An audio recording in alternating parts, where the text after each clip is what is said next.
ఇప్పుడు వనశబ్దం చూద్దాం. అంటే 10th క్వశ్చన్లో 12 మార్కులకి ఉన్నటువంటి క్వశ్చన్లో నపుంసకలింగాల్లో మొదటి శబ్దము వనశబ్దము. అకారాంతః నపుంసకలింగః వనశబ్దః ఏకవచనం ద్వివచనం బహువచనం విభక్తి. వనం వనే వనాని ప్రథమా విభక్తి. హే వన హే వనే హే వనాని సంబోధన ప్రథమా విభక్తి. వనం వనే వనాని ద్వితీయా విభక్తి. వనేన వనాభ్యాం వనైః తృతీయా విభక్తి.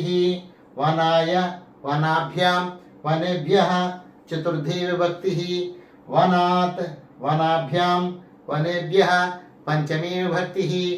వనస్య వనయోః వనానాం షష్ఠీ విభక్తి. వనే వనయోః వనేషు సప్తమీ విభక్తి. ఇందులో రామశబ్దంలో ఏ విధంగా అయితే ఉంటుందో ఇక్కడ కూడా తృతీయ దగ్గర నుంచి దాదాపుగా అలాగే ఉంటుంది. రామేణ రామాభ్యాం రామైహి అన్న దగ్గర నుంచి, అంటే ఇక్కడ వనేన వనాభ్యాం వనైహి దగ్గర నుంచి వనే వనయోః వనేషు రామే రామయోః రామేషు దాదాపుగా రామశబ్దం మాదిరిగా ఈ వనశబ్దం కూడా ఉంటుంది. దీని తర్వాత ఫలశబ్దం కూడా అంతే. ఈ వన అనే 2 అక్షరాలు తీసి ఫల అనే అక్షరం కనుక పెట్టినట్టయితే ఇక్కడ ఫలశబ్దం కూడా పూర్తవుతుంది.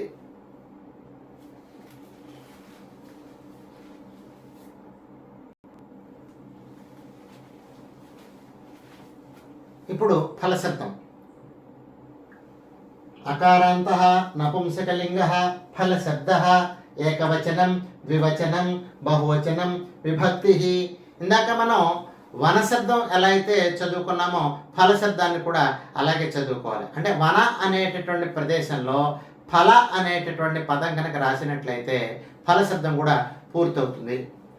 ఫలం ఫలే ఫలాని ప్రథమా విభక్తి. హే ఫల హే ఫలే హే ఫలాని సంబోధన ప్రథమా విభక్తి. ఫలం ఫలే ఫలాని ద్వితీయా విభక్తి. ఫలేన ఫలాభ్యాం ఫలైః తృతీయా విభక్తి. ఫలాయ ఫలాభ్యాం ఫలేభ్యః చతుర్థీ విభక్తి. ఫలాత్ ఫలాభ్యాం ఫలేభ్యః పంచమీ విభక్తి.